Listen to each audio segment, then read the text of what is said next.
Well, hi everyone. It's nice to be in Sweden. I'm mostly excited because usually I've been around OpenStack for maybe over 10 years now. A lot of times I go to events and I recognize almost everyone, and I don't recognize a lot of people here, which is really exciting. So just brief intro. My name is Mohammed. I'm the CEO at VEXXHOST, and I've been around OpenStack for 10 years and been from things like the board and the TC and PTL of different projects and maintainers. So I've done my fair share of time. And today I wanted to talk about something that I feel is important. People have always said OpenStack have become boring. And so one of the things we're trying to do is make it more exciting and taking kind of technology and bringing new technologies to OpenStack rather than have it live in the legacy world. So to start, so the introduction, I'm just going to talk a little bit about the evolution of OpenStack inside VEXXHOST. So really the idea I'm going to just talk you through the story of how we got to where we got today. And then after that, how we started implementing cluster API for Kubernetes. So I'm so glad we had that talk that introduced the cluster API, so I don't have to explain what it is. Everybody now knows what the cluster API is. We'll talk a little bit about Keycloak, some thoughts around adding Rust, which I know some people will get excited to hear that, and then just kind of how we've open sourced all of it. So essentially, OpenStack, we started in the early days of OpenStack. Our first deployment was manually deployed, and it was a deployment running, I think, maybe Grizzly or maybe even older, but it was really old. And essentially, back then, there wasn't a lot of automation, there wasn't a lot of tooling, but we wanted to try OpenStack, we wanted to get it up, and that's what we used to get it up at the time. And essentially, that was kind of also the start of our open source journey. We kind of had our own little solution that we built out, and then I remember way back when OpenStack had its first developer summit, we realized that they're pretty much doing the same exact thing we're doing, so you know what, let's just kind of tag along. And so our initial public cloud has been running since our first deployment, and to this day it's been upgraded until now. So we've got an instance, I went and I checked our database and I found our oldest instance has been running since 2015 until today. So quite surprised that's one surprise that one has lasted that long. So then at that point, we were like, okay, we got to get some automation going. So we said Puppet. Puppet was the thing back then. This was probably 8-9 years ago. Everybody was using Puppet. It was the first automation. It was you were either on the Puppet or the chef side. That was one of the things that you had to pick. And it worked really well for us because also we were working a lot with kind of the Red Hat folks. O, Red Hat OpenStack was also using it. So it was a fair bit of community around it at the time. And I even got involved as having a project team lead in the project as well. So it worked really well for us. It was easy to manage existing deployments. So if you're spinning up a new compute node and you just want Puppet to install a bunch of packages and set a bunch of configs, that's great. But we started seeing challenges around like multi-nodes. So we started having customers call us and say, hey, your public cloud's great, but we want our own instance. And to spin up something like that from scratch, I mean, Puppet and multi-node just doesn't really go very well. So at the time we said, hey, you know what, let's see what the lay of the land looks like. And the lay of the land at the time was Ansible. That was like the hotness at the time. Everyone was using it. This was like before Red Hat even purchased it, when it was kind of still on the come up at the time. And it worked really well. So we discovered OpenStack Ansible. At the time, it was driven by some other organizations. And we figured, hey, let's tag along, let's join, let's start working with them. And it went really well. So I spent a fair few years contributing, maintaining, and even being the project team lead for OpenStack Ansible. So it worked really well, helped us get through that portion where now we went to the ability to easily deploy these environments as we need to. But like we started to get some scaling issues. So one of the biggest things with Ansible is if you run playbooks and they start to get a larger scale and a larger number of nodes, it starts to really slow down. And we started to feel like these slowdowns were actually becoming counterintuitive to being able to provide infrastructure as code. Because if you just want to say, hey, I want to run these playbooks every time I make a change, it's going to take like an eternity to run all of them. So people start to say, well, I'll just run the playbook with this tag because I'm making this change. And 3 months down the line, you get bits because you didn't run this other thing that you forgot about because not the whole playbook has been run. So you get these inconsistencies that start to happen. And so that was kind of an issue. Also things like rollbacks and health checks. So, usually when you're running things in Ansible, you're dealing with an operating system. So it's kind of hard to orchestrate a rollback on a failure. It's kind of hard to maybe run a health check and make sure that it's running. And if it's not running, then roll back to the older virtual environment. It was just kind of a lot of complexity there. So we looked at the options, and our kind of idea was to start looking at OpenStack Helm, which is essentially a set of charts that allow you to deploy OpenStack on top of Kubernetes. So that was the Kubernetes 1.18 era, so it's been a while since then. But Kubernetes was mature enough at the time that we felt like it was a good step to take. And essentially, we started this kind of journey by actually taking all of the environments and slowly converting them to run these services inside OpenStack Helm on top of Kubernetes. And then the way that we were doing it initially was like we would have a bunch of playbooks that would deploy Ceph and would deploy Kubernetes, because you obviously need those two components to be there. And then we had a bunch of Terraform code that deployed the actual Helm charts into the Kubernetes cluster. And that worked really well for us. And we also implemented OVN at the time, so that added distributed networking. And so this is kind of like the point in time where things started to shift a lot for us, because we kind of started, and you'll see a pattern in this of our customers called and they said they have this problem, and then we had to do something about it. So the first thing is our customers called and they said, well, we don't want to be running in your data centers anymore. We want to be running in our data centers. So we were like, okay, no problem. And it was a weird transition because we went from a service company to a software company, but we're still doing both. And so first of all, we said, okay, well, there's a big demand for these on-premise clouds, and we want to cover that. The first challenge was Terraform state management. So at the time, Terraform, and still to this day, you have to have a state that's managed somewhere. It's either going to be using Terraform Cloud, or it's going to be a local file or something. And for our on-premise customers, like that was a hassle for them. They needed to figure out how to store this file, and they were scared about that file. If they lose it, their cloud state could get all messed up. The security concerns around an unencrypted state. So obviously the state carried, things that could be important to the cluster, and to this day it's still an issue that HashiCorp doesn't address, but the new fork has addressed. So it still kind of was an iffy point. Obviously, we didn't know about the HashiCorp licensing thing back then, but now we all do. So we couldn't have seen that one coming, but that was a good thing that we didn't go there. So what we started doing is we refactored it, and we were like, well, Ansible's been doing us pretty well, so we're just going to actually change the component where we're using Terraform to stamp out the Helm charts to Ansible. Now, you might just say, well, hey, you just went back to running Ansible again. And in a sense, yes, but we're only using Ansible to deploy Ceph and Kubernetes. When we're running a deployment of Keystone, let's say, that's essentially just one task that runs on one node only, as opposed to like X amount of nodes. So it doesn't scale linearly because we're just stamping API calls. And then what's really cool is at this point, this is where we started kind of like what we call our Atmosphere project. And Atmosphere essentially is the combination of all of these different tools all working together and all being fully integrated. So Atmosphere is actually just an Ansible collection that you can just install from Galaxy.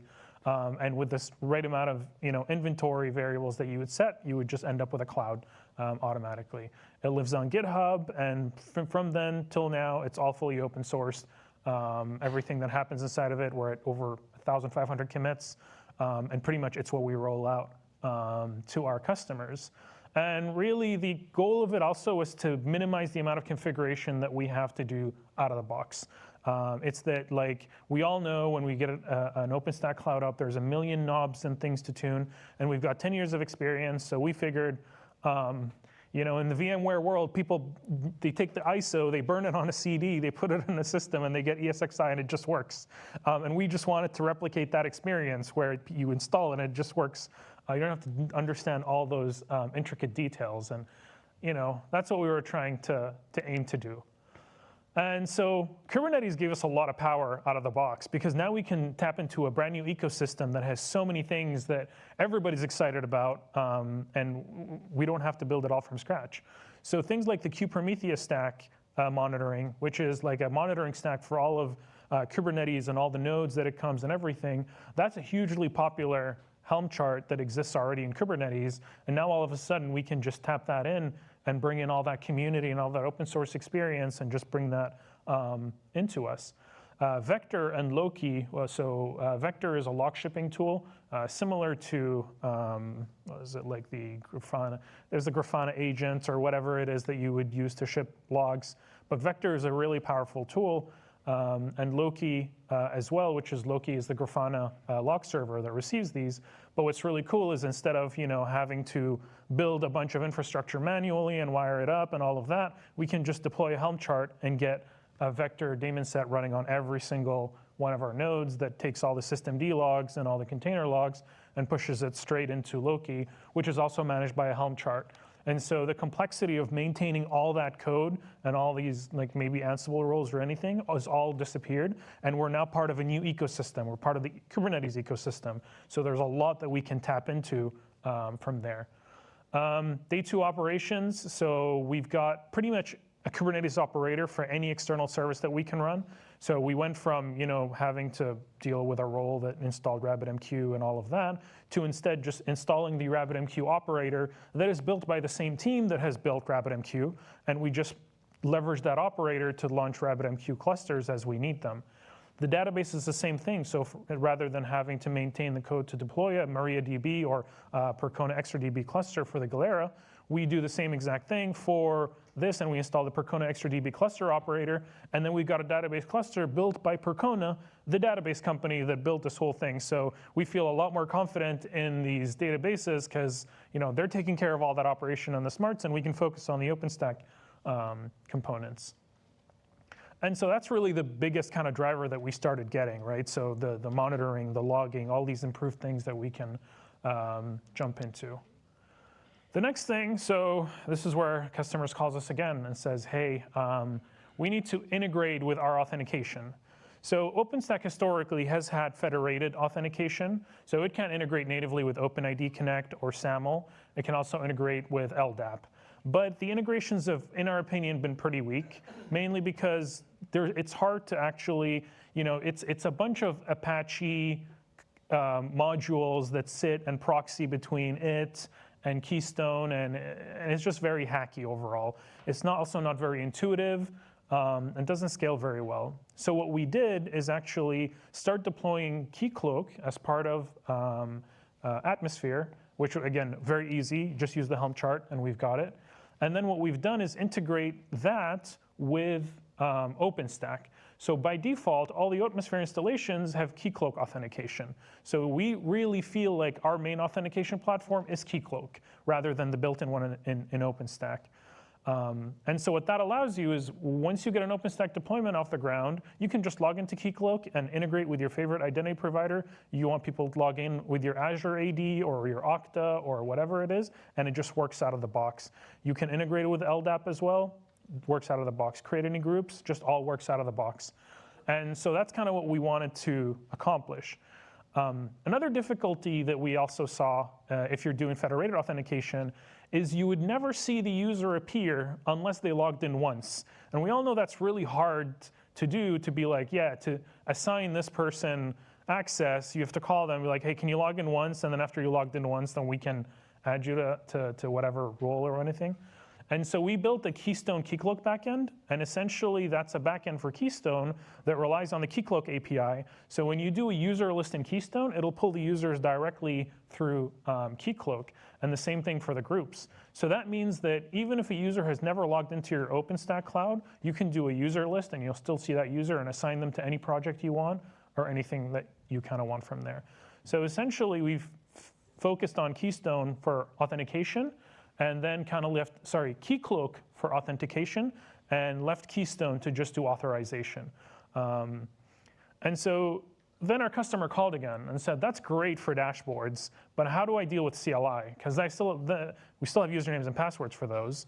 And so the way we've worked around that and what we've done is essentially said, you know what, we're going to disable logging in with the passwords through the Keycloak integration. And what we're going to do is we built a custom driver, which is the Keystone Auth Web SSO. And what that will do is that's a Python package that you would install with your Python OpenStack client on your machine.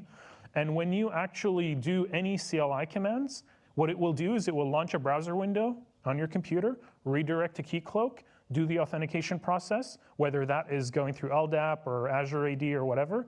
And then once it completes, that window will close and you will have a token cached on your system.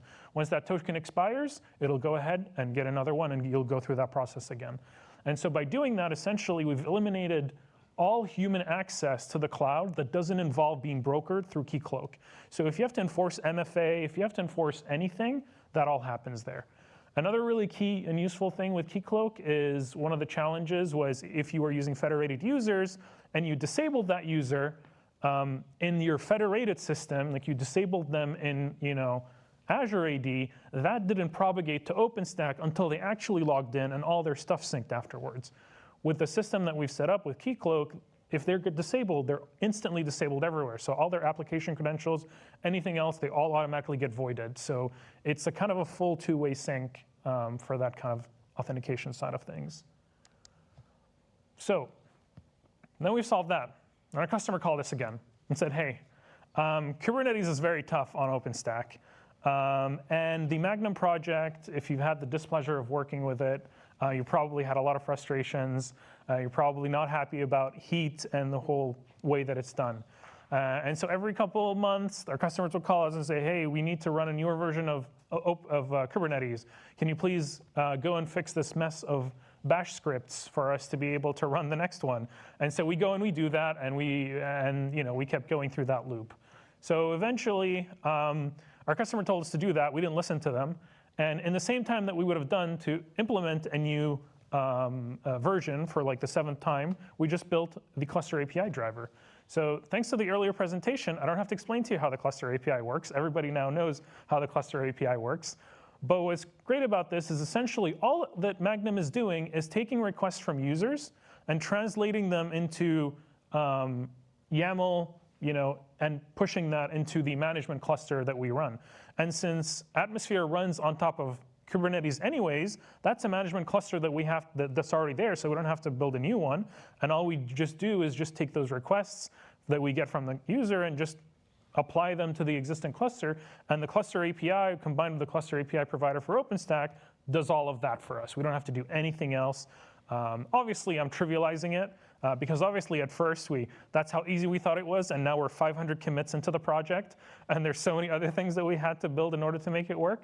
But that's essentially one of the things that we have done and made it so that we can improve it. And so Magnum now essentially is just an API wrapper around the cluster API. And what's powerful about that is, well, all the users that already were using cluster Magnum can now just keep using Terraform or the CLI or the Horizon dashboard, and they'll get a Kubernetes cluster that's super reliable with auto-healing, auto-scaling, rolling upgrades, all the fancy stuff the cluster API gets. And they don't have to know anything about how it's working behind the scenes. It's all delivered for them. So that's been really, really powerful. And what I want to kind of just stress really quickly is all the stuff that I've mentioned, we've built as fully independent components, not part of Atmosphere. Atmosphere is an integration of all of these out of the box if you want them all. But if you're like, this sounds really cool, well, we've worked with a lot of other communities. So if you're running Cole Ansible, you can use this driver. It's actually already been pre-integrated in the latest Cole release. If you're like, oh, I use OpenStack Ansible, one of the contributors of OpenStack Ansible have already done a lot of work and integrated it with OpenStack Ansible and made it work that way. So all of these are different components that are improving the overall ecosystem, but Atmosphere is kind of like the all-in package that has everything already set up. So essentially, the service support also in Atmosphere is something that we focused on. So we really wanted these services to run out of the box. So for those that have kind of been around OpenStack for a while, for example, the load balancing service, a lot of times will require you to set up a fully separate network, and that'll be your management network. And then there's a bunch of complexities around it.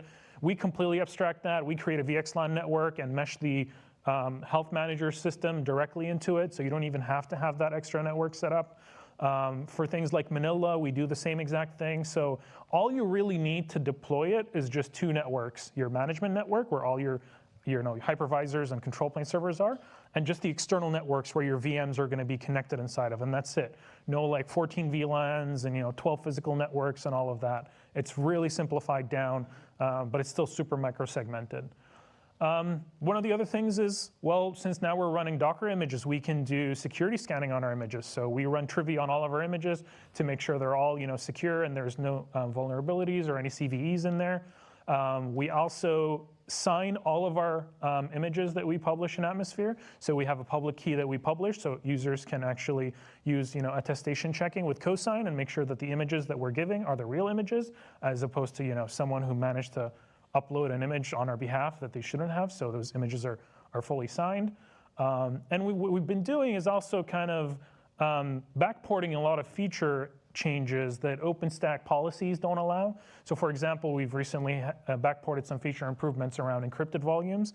So a funny thing, just to kind of lighten up the mood, currently OpenStack, when you create a new encrypted volume, if you create a 1 terabyte volume, it writes a 1 terabyte empty data, like 1 terabyte of zeros on the disk, and then uploads it to your Ceph cluster. I don't know how that got past all of the amounts of code review that we get, but nobody raised a question about that's an awful idea. But so that way, if you created, our customer reached out, was like, when we're creating 2 terabyte volumes, it's taking 20 minutes. And we figured, yeah, because they're just writing zeros to disk the whole time. So we made some changes around that, and now it just writes it directly to the cluster and takes like 5 seconds. But it's things like that that wouldn't be allowed to be backported as part of the OpenStack policies, but we've kind of taken them and backported them anyways. So those part of the image builds that we publish as part of Atmosphere. So the future things that we'd like to see. So I know a lot of people, maybe in this room or not, there's kind of a lot of excitement around Rust and the fact that it's a highly performant language. But I think what's more exciting about it is that it highly integrates with Python. So the Py-O3 project actually allows you to create Python bindings for any Rust library in a very simple way. And what that can allow actually is allow us to start building these Rust-based libraries that would have their dependencies all built in, statically built, as opposed to having a sprawl of dependencies, just like in the OpenStack world right now, that make it so that you end up with a huge virtual environment with many different packages. But instead, you're building it all statically into the same project, and it could be a transitionary thing where some of those libraries can slowly start to disappear and be replaced by something that embeds all of the other functionality directly in. So this has been something that we've tried and started to do with some of the Magnum Cluster API project things. And by doing that, we're actually able to minimize the actual footprint of the driver itself. So we've reduced the amount of external dependencies that we pull in. So when you just install it, nothing else gets installed, because that's the only thing. It pulls nothing in. It's just a single binary. What would be even nicer is eventually, in a world where all the OpenStack stuff adopts all of this, then the OpenStack components could be single binaries, just like how Kubernetes enjoys a world of a single binary for all their services. And so we can have very lightweight single binary containers, but we're not there yet, and we have very heavy-ish containers with virtual environments that are sitting, and I think that's just going to be how we have to deal with things for now. But this is one of those things that we're working kind of on the background in the long term to try and improve. RabbitMQ. So who actually here runs an OpenStack cloud? Great. Who had a problem with RabbitMQ in their history of OpenStack Cloud? That's funny. It's like 100% rates. So RabbitMQ is a big pain. I don't know why it's always been a big pain for all the operators at any scale. And so one of the things that we've been working on in the background as well is actually just removing the dependency on RabbitMQ. If you think about RabbitMQ for most of the project, it kind of has two purposes. One is to make cast calls for the different backend services, like, for example, Nova Conductor or Nova Scheduler. So when you deploy a new VM, the schedulers, one of them will be listening to a cast call that it will pick up the request and just say, hey, I'll do the scheduling for this, and give the response back. That's one of them. And the other one is just direct to specific agent communication. So it could be a specific Nova API calling to a specific Nova compute saying, please get me the console logs for this system. Those can easily be replaced by very simple RPC calls. And the very fact that when now in Atmosphere, we're running everything in with service discovery built in. So we already know where all the different hosts are. We already know that if we need to make a call for this host, we already have the IP address for it. We have all that information. So the idea is if you've been around in OpenStack for a while, you remember there was a 0MQ implementation a long time ago. And we're trying to kind of piggyback on that, but instead using gRPC. And so that completely makes it really simple and essentially makes it so that all the different services, the OpenStack services, are just listening on a port, and they're receiving RPC requests and responding directly back to the other host. That's an oversimplification. There's going to be cases where it needs to be brokered in some way because the control plane cannot reach the actual compute nodes because of network limits or anything like that. But for the most part, I've been around OpenStack for a long time, and it's very rare that there's a scenario where there might be a control plane system that has no reachability at all to any of the compute nodes. They're mostly usually all in the same layer 2, layer 3 domain. They can usually talk to each other, and that's kind of some of the requirements that makes it work in the same time. So by doing that, even deployment tools that don't rely on service discovery, they can just start having internal backends in HA proxy that, for example, point to Nova Conductor or point to Nova Schedule or stuff like that. And then we can just eliminate RabbitMQ for good, and we can all be happy. But this is still an in-progress thing, and we're still kind of making a little bit of headway on it. But hopefully, that's something that is going to simply be full-on replacement, because we're doing this on the Oslo messaging layer, which is the messaging layer used by OpenStack projects. So if we manage to get it right and get it working there, we can just flip it out for all the services. And then we can all not have any more RabbitMQ issues. So this is more on kind of a maintenance and availability side of things. Two other projects that we have also started to work on and have some progress on. So Sunrise is a project that is coming about replacing Horizon. So obviously we all know how Horizon is like the great standard that has never been changed. Sunrise is kind of a new approach to it. Sunrise is actually a Next.js app that relies on server-side rendering. It also relies on doing direct CORS requests to the OpenStack APIs. So instead of actually having having a middle layer that the services are talking to that talks to OpenStack, instead the client themselves from the browser is talking directly to the OpenStack API. And so that eliminates a whole middle layer that just doesn't need to exist for whatever reason. And so there's kind of still work on there. It natively supports identity like WebSSO out of the box as well. So you can log in with username and password, or with the Keycloak that we just were talking about earlier. And so that's kind of the coverage for that. The other one is Stratometrics, which is a high-performance billing API. So obviously, billing and usage is a big thing in OpenStack. And historically, there's been many different solutions. And at our scale, we've never found one that actually survived, mainly because a lot of them are not event-driven. And so when you're not event-driven, you end up with a huge overload of data. So if you have a VM running for 6 years, and that VM has never been stopped and just started once, that's in the non-evented system, that's 6 years of data that you have to maintain and run queries or whatever. Whereas what we're doing is something more event-based, where we're actually just storing the different events and then figuring out the deltas between those different events to figure out how long something has been running. So right now, in the current state that it's there, it's a Go project. We've actually benchmarked it up to 1 million virtual machines. And so the assumption of having like 1 million events or 500,000 creates and deletes, and we can get queries like responded on my laptop in like 20 milliseconds on just a normal MySQL database server. It requires a bit of a more modern MySQL server, but it's all built on a very giant, ugly blob of SQL that I hope no one ever has to look at again, because it's terrifying, but it gets the job done. And so essentially that also integrates with Keystone, so users can simply get all their information from there. They can get all their information from using Keystone, so they can get a token, make an API call, and get usage for their projects. And as an admin, you can get usage for all the different projects. So it's also self-service or user-facing API as well. And yeah, I'm very short on time. I talk a lot, so I try my best to be on time. This is the screenshot slide. This is the photo slide. If you're interested in all the different projects, these are all the different projects that I talked about today. They're all on GitHub, and they're all composable. So if you need to use any or all, you can use them. You don't have to use Atmosphere to do all of this. And yeah, thank you so much, everybody. Appreciate it. And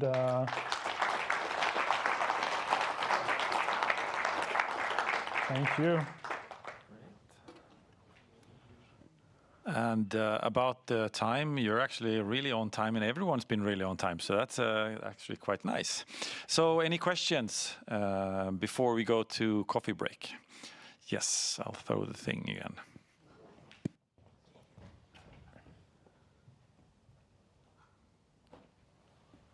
Thank you. It was super interesting. I would probably have a ton of questions if you can hear me on the mic. No, I don't think so. They're busy. Can we get a mic? Okay. Can we? So it was super interesting, and I would no. You should just throw. I can throw. Throw the other way. Yeah.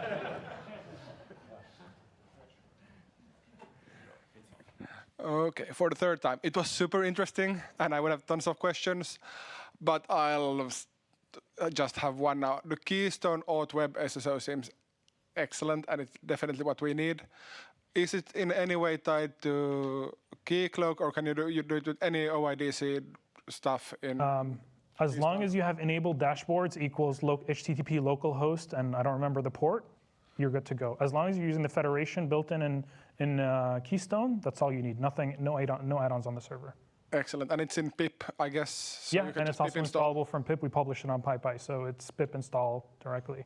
Perfect, thanks. Yeah. Also, I'll be around. You can talk to me. I'll be around in the evening as well. So anybody feel free to drag for more questions. Hey, I have two questions, two different areas. About the project that you said that for the billing API, that you said it's event-based. It's based on the Salometer event. It's my first question, and if it's yes, collecting all of these metrics based on the the time range and the duration that you want to keep it takes more storage, and how you handle it. It's my first question. Yeah. So we're not using Salometer events. We're listening to the same bus that Salometer used to listen at, which is the notification bus of OpenStack, but we're actually capturing the events ourselves and just adding them ourselves to our database.